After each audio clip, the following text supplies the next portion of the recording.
Whosoever believes in me, as the scripture has said, streams of living water will flow within him.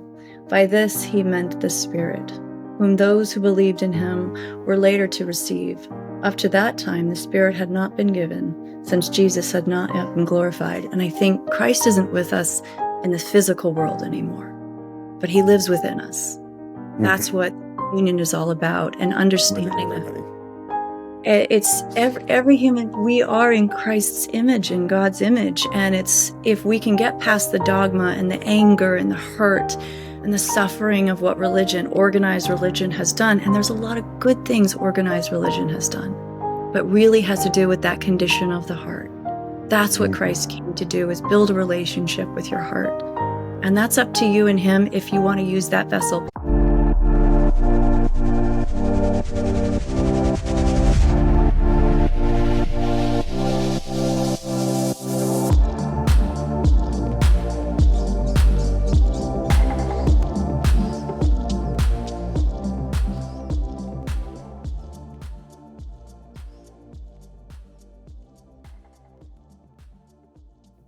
Good morning. My name is Graham Durgee, and I'm the founder and CEO of New Waters Recovery in Raleigh, North Carolina. Welcome to our weekly podcast, Finding New Waters. Our goal in creating Finding New Waters is to provide a resource for families to help navigate the complexities of supporting a loved one struggling with substance use or mental health. When we find ourselves in crisis due to one of these issues, most people have no idea where to turn. We hope to shed some light on what is often the darkest hour for many families. I'm joined today by our medical director, Dr. Harold Hong, and Natasha Silverbell, the founder and CEO of Silverbell Coaching and Youth Prevention Mentors. Natasha has been an established expert in the substance use space for over a decade and has grown Silverbell Coaching into a global leader. Silverbell Coaching is headquartered in New York City and has satellite locations in London and Dubai. Natasha, thanks for joining us today. It's my pleasure. It's so great to see you, and congratulations on all your success. I'm really happy for you. Thank you very much, ma'am. Well, Natasha and I go back many years and have worked on, many cases together, over probably about the last 6 or 7 years. So it's great to get her on here. And really, I'd love to start with just hearing a little bit about, I guess your story, or how much you'd like to share with us on that.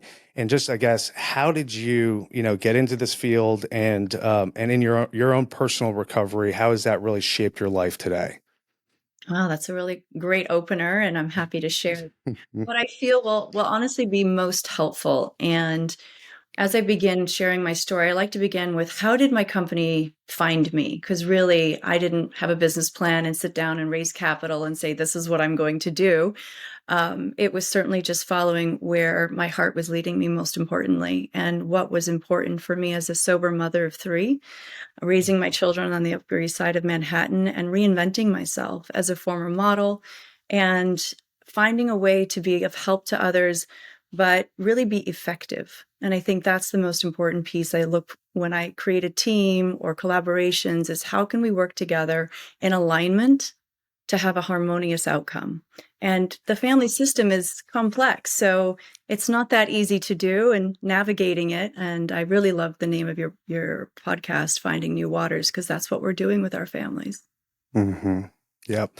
And would you say, and tell us a little bit about Silverbell Coaching itself and really the work that you guys do. Now, you guys are, doing interventions and really case management for these families. So can you kind of dig into that a little bit and tell people what that process is like?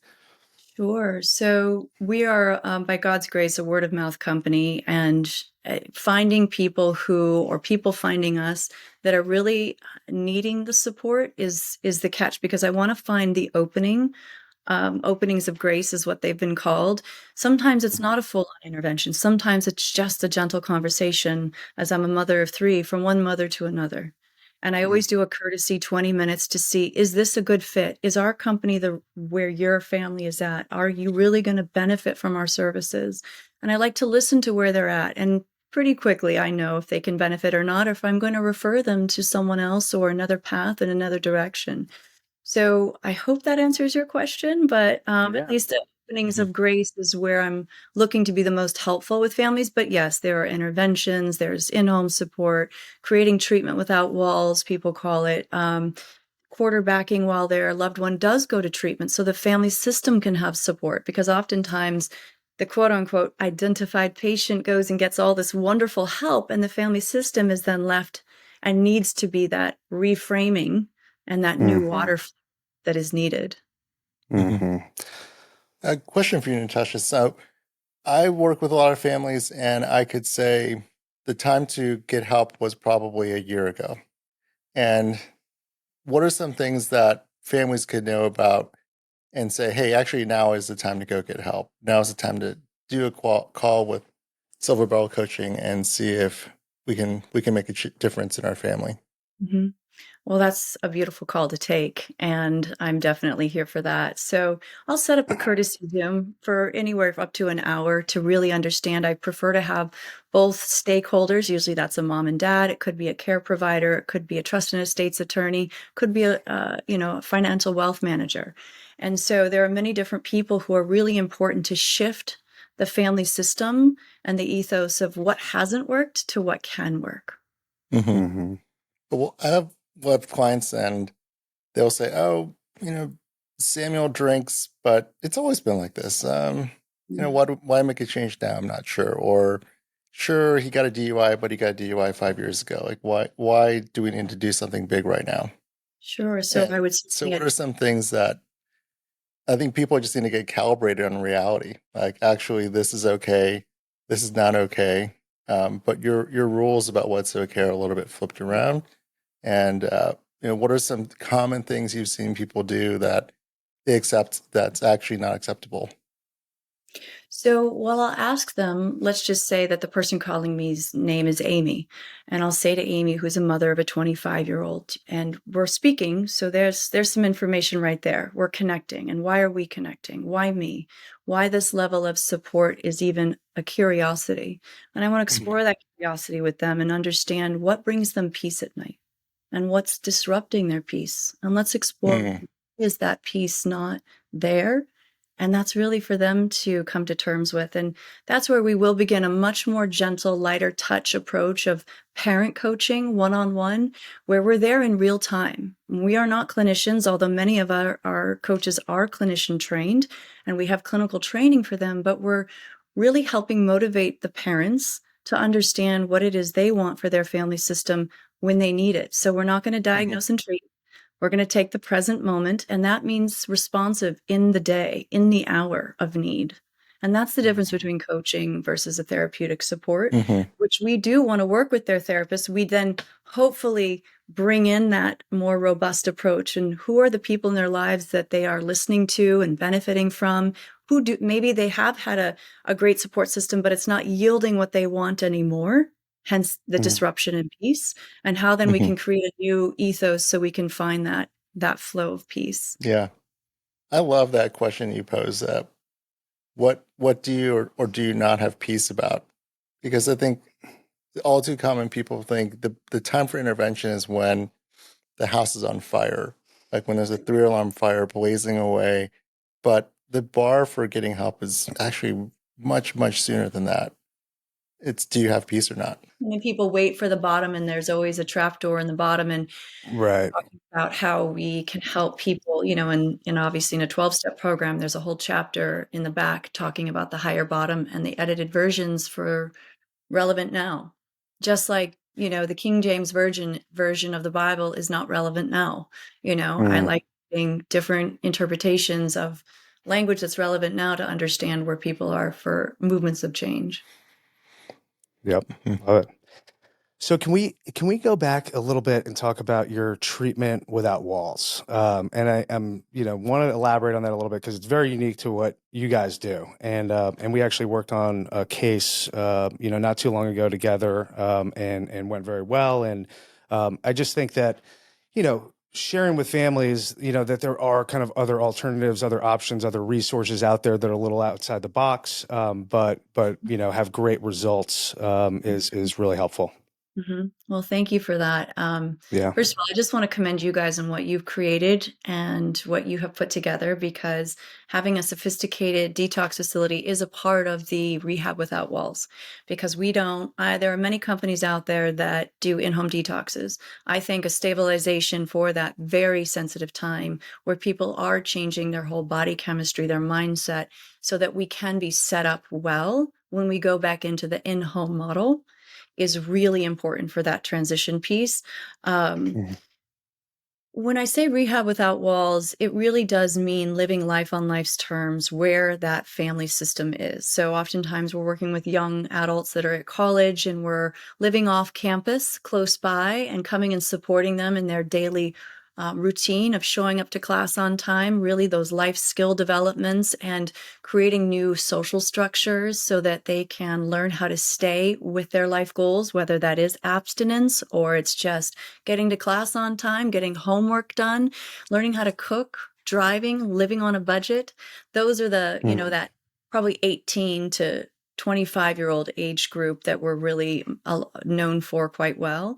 And those programs really go out around 9 months to a year, because the truth is I don't want to be in business. I want to do a one and you're done shop really with a family system.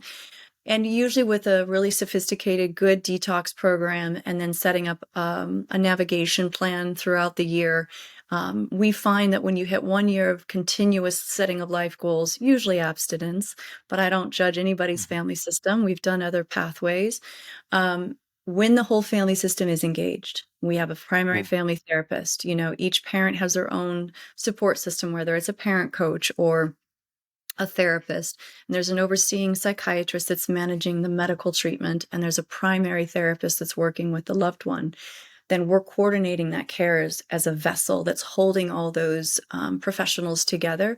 And we do a lot with eating disorders as well. So there's been very complicated teams, but when it's run well, it's really effortless. I mean, look at all the systems out there in the world that are run well and do it with excellence. And then there's ones that it's just a matter of clear communication and effective philosophical approach. Yeah, and I think is the biggest barrier for a lot of people. Obviously, not everybody can afford something like that, a year-long kind of program. But obviously, if you are able to, then what a great alternative. I just think about I always think about my story too, right? And I was in college and was just a disaster, and I could have really utilized something like that. That extra support, getting to class and doing all of that, but.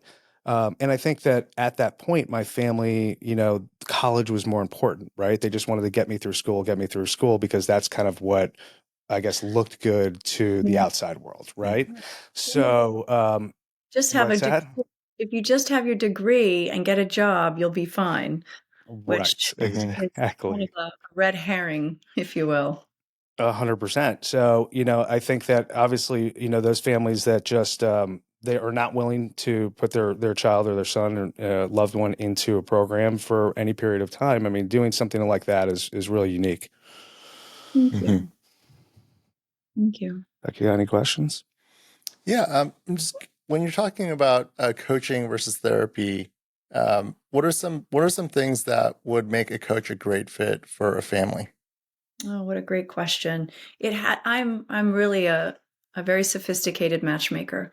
And so that's why I Mhm. love my courtesy Zooms on the front end of every case, which I do have the luxury of doing and being a part of putting those teams together, understanding what has the family's journey been like? What are their struggles?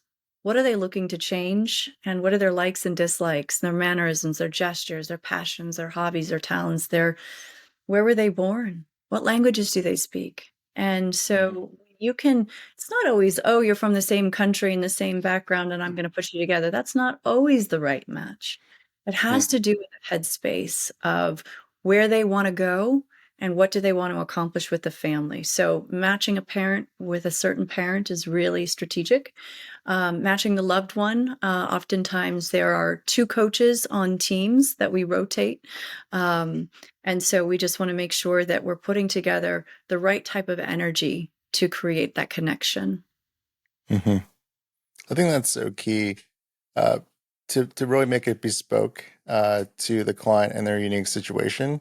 And a lot of times I see this idea that like, here's our mechanism, like here's our program, like everyone enters, everyone proceeds, and everyone comes out better on the other end.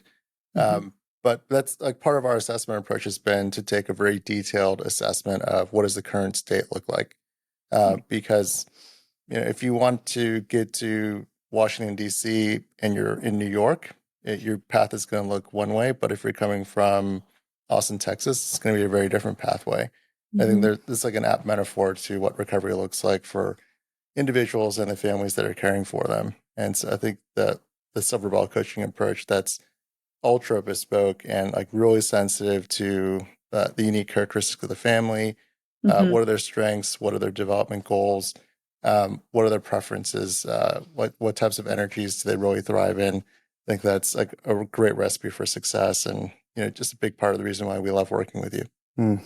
Thank you. I will dovetail on that because we are partnering with the family, not so much the clinicians. That's my wheelhouse to really research the best in class clinicians around the world and find out who I can partner with whom in what countries. And so when we really are partnering with the families, I'm not here to replace them. We are going to be making sure this family system finds a new way of flowing so that they don't need us. And that detailed approach, Joanna was just reminding me, she's our creative director. She's brilliant. That I was trained by a forensic psychologist, Dr. Marvin Aronson in New York City for many years. And the approach that we have today is still the same approach that he taught us. What does that mean? So it's a level of accurate reporting and diligence. So we have a very Hmm. sophisticated portal that we putting our real-time notes into that the clinical team can choose to engage and read and then defer and shift their treatment based on what they're reading. So Mm. manners, gestures, reactions, how did that person come home? So it may sound invasive, but it's actually really fruitful and beneficial for this in-home approach to work. If you're in a hospital, the doctors are doing rounds with the nurses. There's portals, there's notes. Everybody has to take their notes. They have to, or you're not doing your job. So why isn't Hmm. that level of vigilance being done? At least I don't know what other people are doing, but I've had a lot of people say I've never seen such diligence before. Mm. Yeah, no, and I mean, I think that that's everything, right? And that's kind of my feeling about treatment, really in general nowadays, is that really, in order to do really excellent treatment, you've got to have that kind of smaller, more boutique feel. I just feel like, again, going back to like the bespoke and individualization. I mean, so every client that kind of comes to us, Dr. Hong, as you kind of explained, or you're meeting with them to do a very detailed assessment, and everybody's treatment plan is going to look a little bit different, which is Mhm. not really the Hmm. case at most places. Hmm. There's in a lot of places it's just kind of running you through the process, and this is how we do things, and it's kind of a cookie cutter scenario. So. Yeah. I do think that we need to look towards those really small programs for that type of work. Um, and we talked a little bit yesterday about a topic that I'd love to get into because I know you're very passionate about it. But really, the condition of the heart. Mm. And I'd love for you to kind of elaborate on that and what that means to you, and talk about that a little bit. Thank you so much for that assist. I'm Yeah. someone who doesn't shy away from the conversation about a sense of where do you get your source? Some people call it God. I'm a Christian and I'm not afraid to say that. And I think it's something that isn't talked about enough is Hmm. that we are really helping heal the family system and their hearts. And when I really look through all the externals, I don't care how someone comes to me and presents to me, because what I know about the human condition is that we all want healing and we want connection and we want to be understood and we want to be loved. Now, where's that boundary between enabling and supporting real continuity of care shifts and change? That lies in the discernment of the moment. And we can't know that until we're there. And so, really pausing and waiting without judgment to assess and move through with an open heart, one heart to another, human to human. How can I be of service and help you?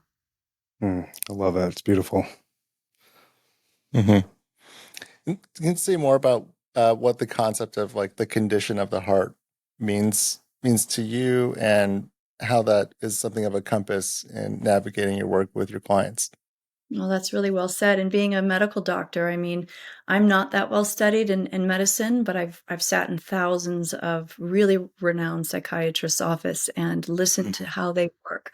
And there is with the best in the world, I'd say there is a gentle, compassionate touch with all that medical excellence that they are really tapping into that human condition. And so I'm sure that all the doctors that I've worked with would talk about, the condition of the heart, what makes a healthy heart and all of that. But really it's that compassion piece, I think, that if one heart, let's say, if I'm sitting down with someone, my heart is open and full of compassion for that suffering human being. How can I be of service to help them heal? And when someone is met with nothing but that, that's what you get back. You get the openings of, you get the beginning of those moments of grace where they feel seen and heard, where they're not going to be put aside or judged, or I've got my checklist out. I usually am not sitting there taking a lot of notes myself, but it is really important to make them feel seen and heard so that they can feel whole in how they bring their family system that's been suffering to you. Which is so unique in today's age, right? We never stop and connect with people. It really has become so impossible. There's just so much information coming at us all day, every day, so many responsibilities, kids, family, all that. And I just think that that's such an important piece to really just stop with these families, be in the moment, and obviously, as you said, connect with them, right? I mean, this is really heart-centered work that we're doing, and it's got to kind of start there. I will Absolutely. Oh, go ahead. Just as you were talking with this, I was getting a sense of what it would be like to be in the room if you're in a coaching session or if you're hosting an intervention conversation. And it just strikes me as being so different in a tremendously better way than what's kind of status quo. Because I mean, in healthcare, there's so much of this idea of like there's a practice guideline. There's the right way to do things. Here's the right thing. Here's the wrong thing. And everything just comes down to like being correct or incorrect, like being on track with the practice guidelines that have been established for like a population, but not necessarily for you. And that has a lot to do with the underlying issues of this black and white thinking that really feeds addiction and emotional pain. And so I think like this idea that let's come to this conversation by first reflecting on how are we feeling in our heart about ourselves? Like, how are we feeling about the person we're focusing on for the intervention? And let's discern our motivation, or like, let's discern like what's actually restorative for this person. That's a radically different approach than how traditional clinical care is delivered these days. So that is such a gift for the families that you're working with. Thank you. Thank you so much for sharing that. And it is a real an honor and a grace to sit down with a family and really see them without the past and be in the present moment, because that's the only time that change can occur is in the present, and helping them harness their power within that moment. And what that does is it creates these openings to talk about God, to talk about their maybe, there's a lot of recovering Catholics, and I'm a recovering Christian too. I ran from my dogmatic upbringing and went on my prodigal son journey and came back with my own seeking and my own investigation.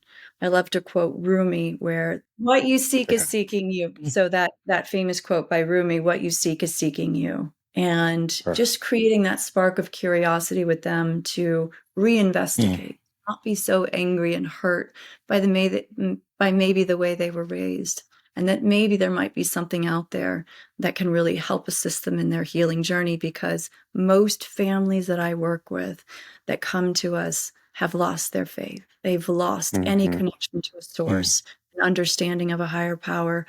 They feel so wounded and hurt by it. And very gently, we tap into those conversations when they're ready to hear that message. Recently, with my worldly travels, I've come across the last few years of an incredible young man named Neo Hart, and he is what they would call an alchemist.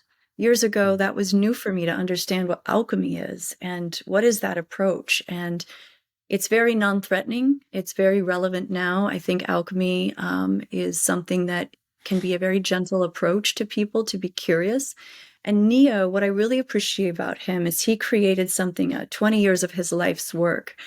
He studied in Japan and all over the world. And he created a deck of cards. They're not fortune telling. I'm not somebody who believes in listening to others to tell me my future. I'm very much want to empower the person that they can create their own future. But he created a deck of cards that have words on it that he defined over many, many years to produce this, and they're out now. And we use them with our clients now. And for example, one of the cards would be sword, the definition of sword. And what does that mean? And what does that mean to that person? And then going into his definition. So his definition is very robust and gentle and kind. But for me to share with you what the word sword means is sword of the tongue. And I think we forget how powerful our words are and how they're connected to our heart. And that mind-heart connection is so powerful. I used to follow and still do. He's since passed away, an evangelical pastor who was an atheist from India named Dr. Revi Zachariah, and his headquarters were in Atlanta. He has created a big center and following. He recently just passed away a few years ago, and he would go debate college students, and he would always say the most challenging connection, the most difficult connection for every living human being is the heart-mind connection.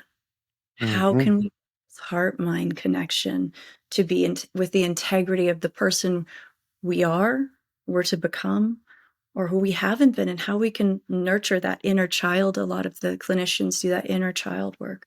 How do we bring that suffering child out to the light without doing it at a pace that's going to, let's say, backtrack us? So it's a very gentle approach.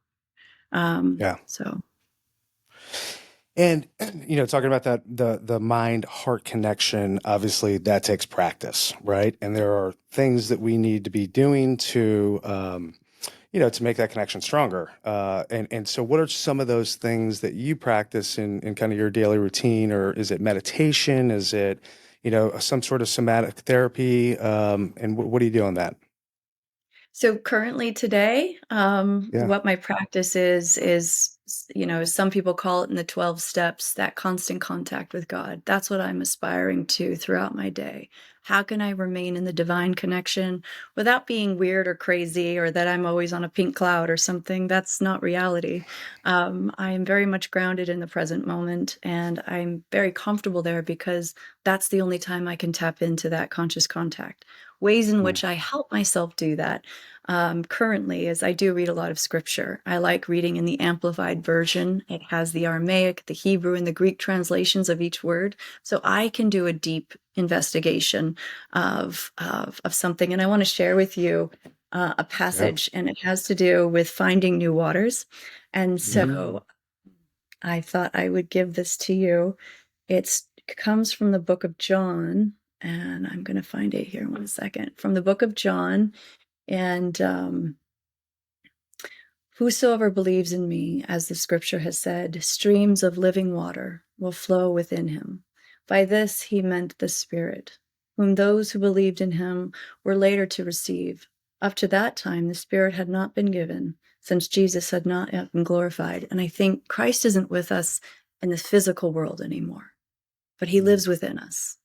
That's what union is all about, and understanding that it's every human. We are in Christ's image, in God's image, and it's if we can get past the dogma and the anger and the hurt and the suffering of what organized religion has done. And there's a lot of good things organized religion has done, but really has to do with that condition of the heart. That's what Christ came to do, is build a relationship with your heart. And that's up to you and him if you want to use that vessel. And Christ isn't here to save every single soul, isn't going to accept that. And that's okay too. But find something that works for you. And that's where the alchemy creates a beautiful opening with these cards. Because if I could read, maybe we'll send them to you later.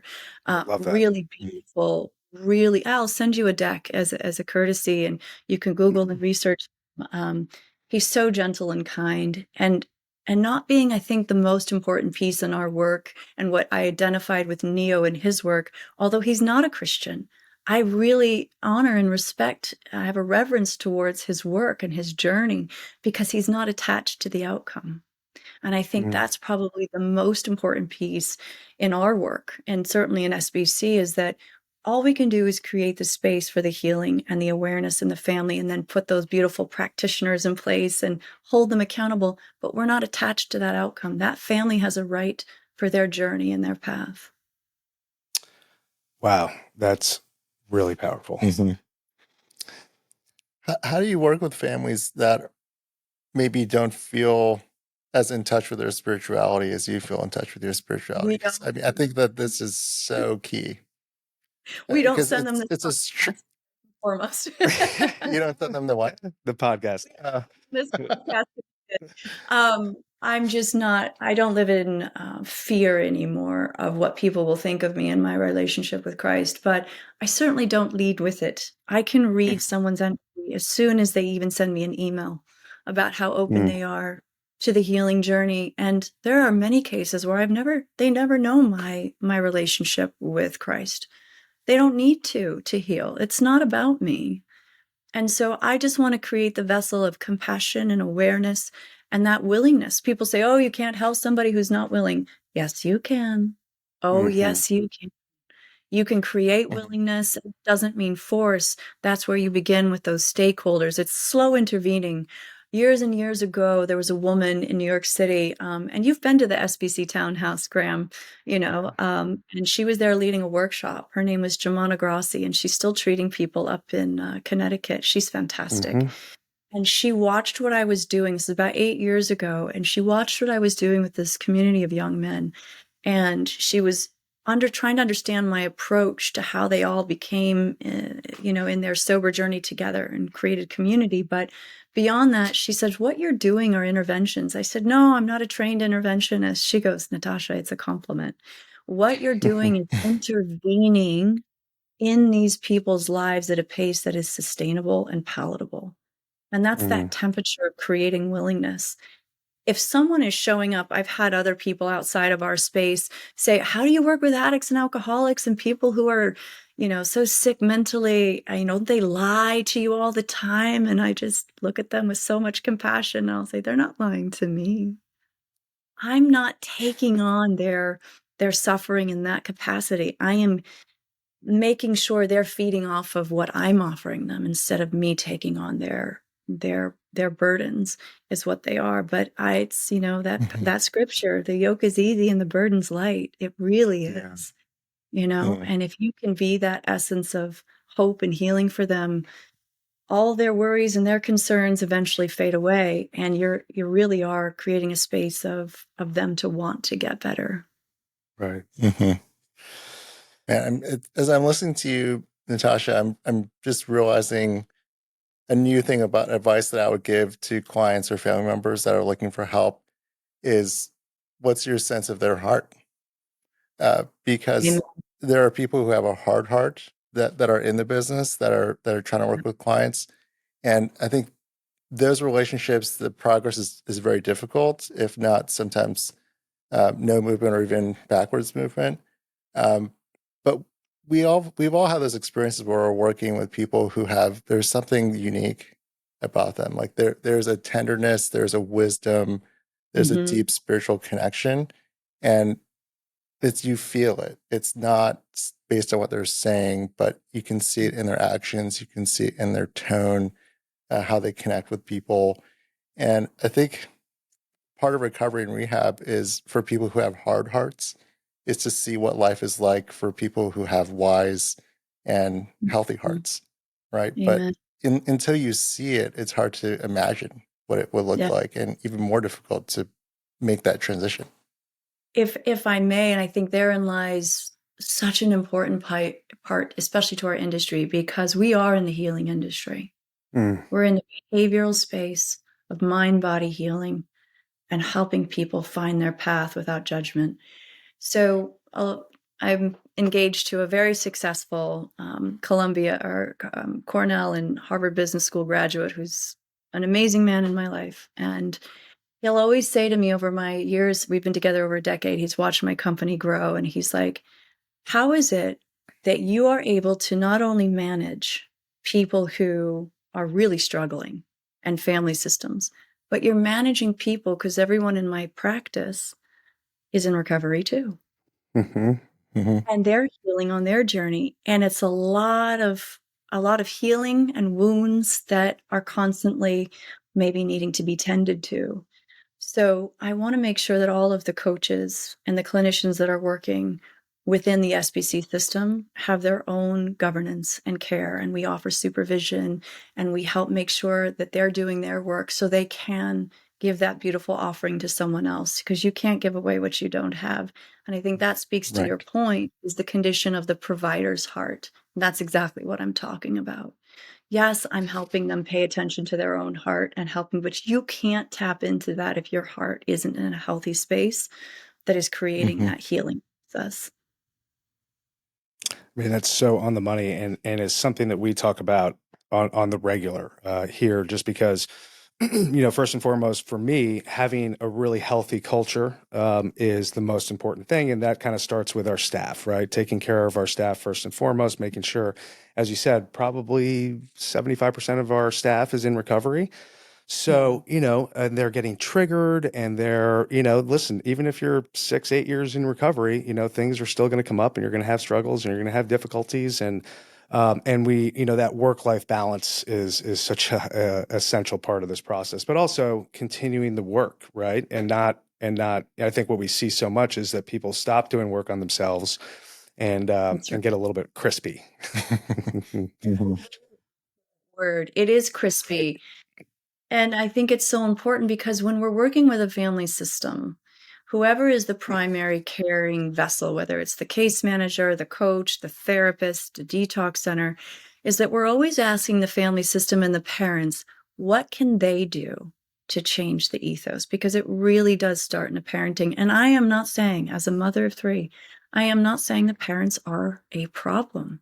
There is genetic trauma that's being diagnosed and uncovered these days. I'm working with a really great psychiatrist in the United Kingdom named Dr. Wayne Campers. He's a trauma and pain management specialist, and he does there's genetic testing that's really important, but understanding generational trauma and understanding bloodlines and understanding that, hold on a second, some of your kids can turn out like everything seems fine and they're checking off all the boxes and they're skipping to school, and your other child is not getting out of bed. What am I doing as a parent that can be better? So having that space where the parents don't feel that they've done something wrong and asking them to go what Neo calls is a deeper intelligence of themselves. Because parents, although maybe didn't cause the trauma, they can help shift that, as you would say, finding new waters so that they don't have to live in that old trauma. And I think that's the trickiest part. The word crispy just triggered me to think of it, Graham. So I just wanna that's the heaviest lifting, is with the parents, because no parent wants to be told that they screwed up. And they didn't. They didn't, but they have an opportunity to find something new now. Yep. Yeah. Yeah, and we're fortunate enough that, hopefully those, that generational trauma or wounds, us getting into recovery is going to stop that pattern, right? And that's the hope. That's, that we aren't passing this down to our children, and we can really do some great change. I have 3 daughters myself, and obviously, cards are probably stacked against us that one of them is going to have an issue, right? My wife's in recovery, I'm in recovery. So, but I do think it's really interesting too when we sit down. Dr. Hong actually does a full genogram with all of our assessment clients, and it's just so informative. He sits with them for an hour and a half and does it all by hand, and for them to see the patterns. And typically, it kind of starts with, no, my childhood was great. I had everything that I could have ever wanted, and things were great. Mom and dad were great, yada, yada, yada. And then you start digging into it, and it's like, maybe things weren't as rosy as I painted them to be. And seeing it in black and white is really powerful, I think. Right. It is. And I'm so glad you do that, Dr. Hong, and also understanding with parents and loved ones that they weren't supposed to see it then because they wouldn't have been able to cope with it, and giving them some grace how they can cope with it going forward and relieving that burden for the parents. That's probably the bulk of Hmm. our work is with parents. Yeah. Yeah. I try and begin the sessions by saying we're entering like a special space where there's no judgment and there's no Mhm. shame. We are just trying to be real. And then we can go in and say, yes, mom was in bed in depression for 2 years, but we can say that without necessarily anger or resentment. We can just put it on the paper, and we use this huge sheet of paper, and we really spread it out. And when we can say that without anger or resentment, then we open ourselves up to this new ability to see our history in a new way. Right. So Yeah. we just had a assessment client come through, and it's amazing how the pattern is so common. Lots of addiction, lots of self-destructive behaviors, and that leads them to come into the facility. I open with this very broad question, like, what was it like to grow up in your home? And it's Mhm. usually the first answer is great, perfect, wonderful. and, and then I say, okay, well, tell me more about this relationship. Tell me more about that relationship. And then I just like curious, like, oh, that's interesting. So mom wasn't around, and the kids, you guys bought your groceries, you guys did your own cooking, and like, what was that like? And then they start to remember more and more things. And then usually in each session, there's this moment of stunned, silent reflection as they're beginning to rethink their history and they see things differently. And we tie it back to this earlier work where we say, like, how do you relate to yourself? And they see, oh, I relate to myself the way my parents relate to me. And then, oh, my parents treated me that way because that's how their parents treated them. And they're Mhm. stunned. And then I draw a circle around, usually they're younger people, and I draw a circle around them and their spouse or their young children, their family system, and then they see that they have this ability to create a new line, like a new Mhm. way of a new legacy of inheritance Mm. for their generations to come. Well said. So that's really an amazing experience. But I think to me, it really does feel like a sacred moment, right? It is. Like there's something special happening. There's It, some type of truth telling and restoration of the condition of the heart you, you in that moment. you are breaking ancestral trauma, ancestral generation. People will talk about, Dr. Aronson would talk a lot about the Holocaust survivors and what the genetic testing of Holocaust survivors and what would make them survive versus that didn't. And, Right. what was that about? And how could some just go on and have a normal life after that and others couldn't? And understanding that and then how that manifests going forward and so on. But that's exactly what we're doing. We are talking about stopping centuries and Hmm. centuries of generational trauma and patterns. And it's not all bad. And helping them understand that it's only through suffering. You only can really see light, through the darkness. You don't get light just because it's light. You have to have that contrast to understand. Mhm. So it's just so important to reframe that, like you just said. This is a beautiful moment. Look, your mother had her own trauma that maybe she doesn't even know about. And that's why Right. she is the way she is. And she can't even understand the way she is, but you can. You get to Mhm. help that system heal without having to do your mother's work for her.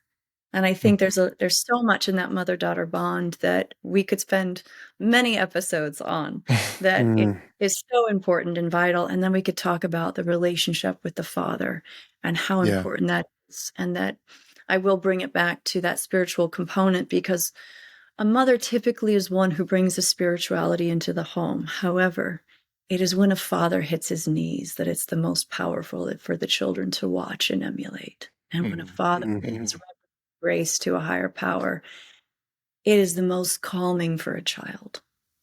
Yeah. Yeah, I love that. Mhm. Well, this has been a great time chatting with you, Natasha, and thank you so much for joining us today. I did want to say you can find these episodes on all streaming platforms. Please visit Silverbell Coaching at silverbellcoaching.com and Finding New Waters at findingnewwaters.com. And thanks so much, and we will see you next week.